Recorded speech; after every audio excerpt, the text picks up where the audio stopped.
Hello मेरे प्यारे बच्चों, स्वागत है आपका वेविकल फाउंडेशन में। आपने थंबनेल देख लिया होगा कि आज की वीडियो किस टॉपिक पे होने वाली है। आज क्लास 9 का most important topic kinematic equations की हम डेरिवेशंस भी करेंगे और उसके बेस में न्यूमेरिकल्स भी करने वाले हैं। तो बिना कुछ देरी के स्टार्ट करते हैं। क्वेश्चन को ड्राइव करने के लिए सबसे पहले याद रखना, हम ये सारी क्वेश्चंस को जो ड्राइव करने वाले हैं वो वेलोसिटी टाइम रिलेशन के ग्राफ के बेसिस पे ड्राइव करेंगे। तो सबसे पहले मैं ग्राफ बना देता हूं। यहां पर सपोज करते हैं हमारे पास एक ऑब्जेक्ट है जिसकी इनिशियल स्पीड या इनिशियल वेलोसिटी कितनी है, u है। ये वेलोसिटी टाइम ग्राफ है जिसकी इनिशियल वेलोसिटी मान लेते हैं 0 है, u है सॉरी।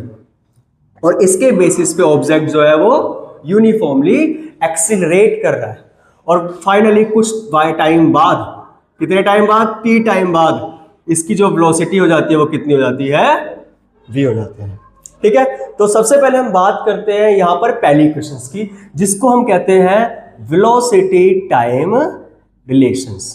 अब वेलोसिटी टाइम रिलेशन का मतलब क्या होता है, यहां पर वेलोसिटी और टाइम के बीच में क्या रिलेशन होता है उसके बेसिस पे है। तो देखो, हमने वेलोसिटी टाइम ग्राफ से ना दो टॉपिक को अच्छे से समझा था। हमने यहां से एक्सीलरेशन कैलकुलेट करना सीखा था और डिस्टेंस को कैलकुलेट करना सीखा था। तो पहली इक्वेशंस याद रखना एक्सीलरेशन के फॉर्मूले से ड्राइव होती है। याद रखना, हमें पता है वेलोसिटी टाइम रिलेशन में हम एक्सीलरेशन को भी कैलकुलेट कर सकते थे और डिस्टेंस को भी। हमें पता है पहली इक्वेशन में एक्सीलरेशन होता है, डिस्टेंस नहीं होता, तो हम एक्सीलरेशन वाले फॉर्मूले से ड्राइव करेंगे। तो हमें पता है एक्सीलरेशन किसके बराबर होता था, स्लोप ऑफ लाइन के। देखो, अगर कुछ बच्चों को ये टॉपिक समझ में नहीं आ रहा ना, तो इससे पिछली वीडियो में मैंने तुम्हारे को एक्सीलरेशन निकालना भी सिखाया है और डिस्टेंस निकालना भी सिखाया है, तो वो वीडियो जरूर देखना। उसके बाद स्टार्ट करते हैं, एक्सीलरेशन निकालते हैं। एक्सीलरेशन का फॉर्मूला होता है स्लोप ऑफ लाइन, और स्लोप कैसे निकालते हैं वो भी मैंने आपको सिखाया है। अगर मुझे इस इक्वेशन का स्लोप निकालना है तो मुझे ये दो पॉइंट्स के कोऑर्डिनेट पता होने चाहिए। इसका कोऑर्डिनेट क्या होगा, 0, u। क्यों, एक्स एक्सिस मतलब टाइम पे ये 0 पे है और वाई एक्सिस पे u पे है, और ये कितना होगा, t, v। तो एक्सीलरेशन निकालने का फॉर्मूला क्या होता था, इस वाले को इससे माइनस करते थे, v को u से माइनस करेंगे और t को 0 से माइनस करेंगे। तो यहां से एक्सीलरेशन का क्या फॉर्मूला आएगा, v माइनस यू अपॉन में t। t वहां जाके मल्टीप्लाई हो जाएगा तो at equal to v minus u. अब ध्यान से समझो, ये माइनस यू ये वहां जाएगा तो at plus u equal to v। तो इधर से तुम कह सकते हो v की वैल्यू किसके बराबर हो जाएगी, u प्लस एटी के। तो देखो, पहली क्वेश्चन आराम से ड्राइव हो गई और इसी के बेसिस पे ना हम दूसरी क्वेश्चंस को भी ड्राइव करने वाले हैं। ठीक है, हाँ भाई, दूसरी जो इक्वेशंस होती है वो क्या होती है, वो होती है डिस्टेंस पे। वो होती है क्या, डिस्टेंस टाइम रिलेशन पे। और हमें पता है इस इक्वेशंस में, इस ग्राफ में अगर मुझे डिस्टेंस निकालना है तो क्या होता है, डिस्टेंस होता है ये जो लाइन है ना, इसके अंडर जो भी एरिया नजर आ रहा है उसी को डिस्टेंस कहते हैं। तो डिस्टेंस का क्या फॉर्मूला हो जाएगा, एरिया अंडर वीटी कर। देखो, ऐसे बहुत क्वेश्चंस निकालना सीखे थे लास्ट क्लास में हमने कि कैसे डिस्टेंस निकालते हैं। और एरिया अंडर वीटी कर, अब ध्यान से समझो, इस लाइन के अंडर जो भी एरिया नजर आ रहा है उसका हमें एरिया निकालना है। अब वो क्या नजर आ रहा है तुम्हारे को, देखा जाए तो ट्रेपेजियम नजर आ रहा है। कैसे, अगर मैं, ध्यान से समझना, ये जो आपको शेप बना रहा हूं ना, अगर इसको मैं रोटेट करके साइड में बनाऊंगा कुछ ऐसी बनेगी, जिसकी ये वाली साइड v है तो ये v हो जाएगी, ये u हो जाएगी ऐसे करके, और ये जो साइड है ये इसकी हाइट बन जाएगी। तो देखो ध्यान से, हमें पता है दो लाइन पैरेलल और इसके बीच में हाइट है t। तो ये क्या नजर आ रहा है, ट्रेपेजियम। तो अगर मुझे डिस्टेंस निकालना है तो डिस्टेंस का क्या फॉर्मूला होता है, एरिया अंडर बीटी कर्व, और ये क्या है, एरिया ऑफ ट्रेपेजियम है। हाँ भाई, ट्रेपेजियम का एरिया क्या होता है, half of sum of parallel side. यहां पर पैरेलल क्या साइड है, u और v है, तो पैरेलल है u प्लस v और टाइम यहां पर t। तो यहां से डिस्टेंस को हम ऐसे रिप्रेजेंट करेंगे, फॉर्मूला क्या हो जाएगा, u प्लस v मल्टीप्लाई में t डिवाइड बाय में 2। तो देखो, दूसरी क्वेश्चन भी ड्राइव कर दी।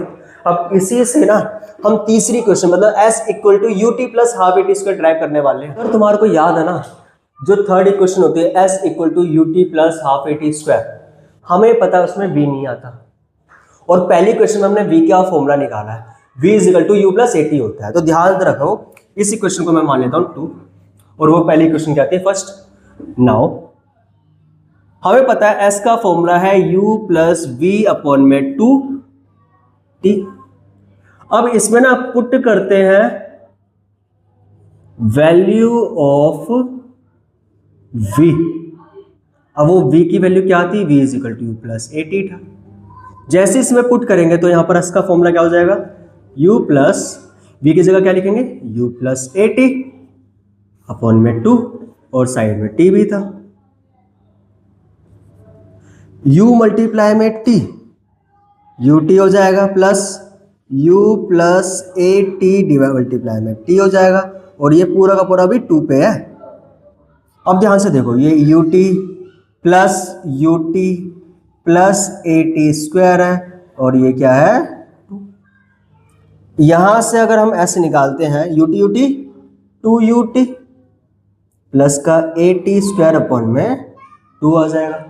ठीक है, इसके बाद अगर तुम ध्यान से देखोगे, इसके बाद अगर तुम ध्यान से देखते हो तो यहां पर s का फॉर्मूला क्या हो जाएगा, देखो 2 को इधर से भी डिवाइड करेंगे इधर से भी, तो क्या बन जाएगा ut plus a t square by में 2। तो हमारा आंसर आ गया। तो हमारी तीसरी इक्वेशंस भी क्या हो गई, ड्राइव हो गई। अब हमारी लास्ट इक्वेशंस जो होती है v square minus u square equal to 2s, उसे भी ड्राइव करते हैं। उस इक्वेशन में भी v square minus u square equal to 2as आता है, मतलब s उसमें भी आता है। हम उस इक्वेशन को भी इसी से ड्राइव करने वाले हैं, किससे, डिस्टेंस से।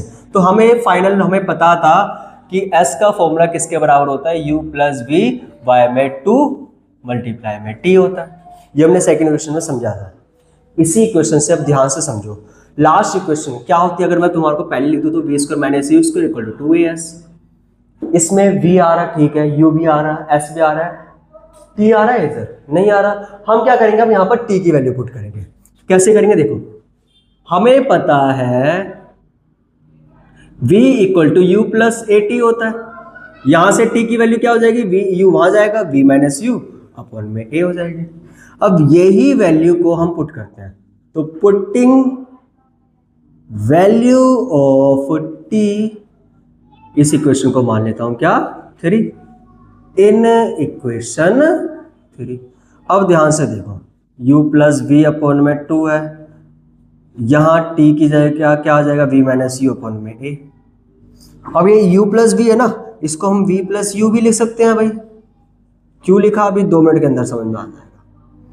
ये फॉर्मूला बन रहा है a plus b a minus b का, क्या होता है ए स्क्वायर माइनस का बी स्क्वायर। तो यहां से 2a जब वहां मल्टीप्लाई होगा तो 2as किसके बराबर आ जाएगा, b square minus u square. तो यहां से हमारी चौथी इक्वेशंस भी ड्राइव होगी। देखो बहुत इजीली तरीके से, बिना टाइम खराब करे, मैंने बहुत इजीली तरीके से कुछ ही टाइम के अंदर अंदर आपको तीनों इक्वेशंस नहीं 4 इक्वेशंस ड्राइव कर दी है। तो ये याद रखना, इक्वेशंस कभी पेपर में आती है तो आपको ऐसे ही ड्राइव करनी है। अब इसके बेसिस पे कुछ क्वेश्चंस करते हैं ताकि हमारे कंसेप्ट क्लियर हो जाए। 2 क्वेश्चन समझते हैं।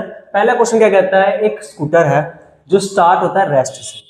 अगर वो रेस्ट से स्टार्ट हो रहा है तो याद रखो यहां पर हमारे को इनिशियल स्पीड कितनी दे रखी है, 0 मीटर पर सेकेंड, क्योंकि रुका हुआ है। और उसकी स्पीड हो जाती है कितनी, फाइनल 20 मीटर पर सेकेंड में। वो कितने टाइम के अंदर हो जाती है, 10 सेकेंड में। अब इसी की हेल्प से हमें एक्सेलरेशन निकालना है। तो देखो ध्यान से, हमें पता है एक्सेलरेशन का तो डायरेक्ट फॉर्मूला यूज कर सकते हैं, क्या, v माइनस यू अपॉन में टी। v क्या है 20, 0 थी पहले, 10 बने, यहां से 20 अपॉन में 10, 2 मीटर पर सेकेंड स्क्वायर आ गए। अब हमें डिस्टेंस निकालना है। डिस्टेंस का फॉर्मूला देखो, हमें यहाँ पर 3-4 इक्वेशंस में से कोई सी भी इक्वेशन लगा सकते हो। मैं तो तुम्हारे को सबसे बेस्ट इक्वेशन बोलूंगा, u प्लस वी अपॉन में 2 मल्टीप्लाई में t लगा दो। इनिशियल स्पीड कितनी है, 0, फाइनल स्पीड कितनी है, 20 डिवाइड बाय में 2, और इस पूरे को मल्टीप्लाई करना है 10 से। जैसे इसको सोल्व करोगे 20 प्लस मल्टीप्लाई में 10, 200 डिवाइड बाय में 2, मतलब 100 मीटर आ जाएगा। इसके बाद अगला क्वेश्चन, एक साइकिलिस्ट है जो मूविंग कर रहा है, इसकी स्पीड जो है वो इनिशियली कितनी है 6 मीटर पर सेकेंड है, एक्सेलरेट करता है कितने 1.5 मीटर पर सेकेंड स्क्वायर से, कितने टाइम के लिए 8 सेकेंड के लिए। तो टाइम कितना दे रखा है यहाँ पर 8 सेकेंड। हमें ऐसे निकालना है, देखो u दे रखा है, a दे रखा है, t दे रखा है, एक ही इकलौती ऐसी इक्वेशंस है जहां पर हमें u a और t दे रखा होता है, वो इक्वेशन ये है s equal to u t plus half a t square. हाँ भाई, इनिशियल स्पीड कितने दे रखे हैं 6, टाइम कितना दे रखा है 8, हाफ एक्सेलरेशन कितना दे रखा है 1.5, टाइम कितना दे रखा है 8 और वो 2 टाइम्स है। इसको सॉल्व करना है, तो 8 6 48 प्लस, अब यहां पर इसको सोल्व करेंगे जैसे, तो हमारे कितना है 1.5 मल्टीप्लाई में 4 कितना होता है 6 और 8 6 कितना होता है 48। तो यहां से हमारा जो आंसर आएगा कितना आएगा 96 मीटर आएगा। देखो अगर ये दोनों क्वेश्चन समझ आए ना, इसके बाद मैं आपको होमवर्क पे ना एक पेज दूंगा, आप स्क्रीनशॉट कर लेना उसके, और उस पेज के आंसर्स आपको कमेंट में बताने हैं।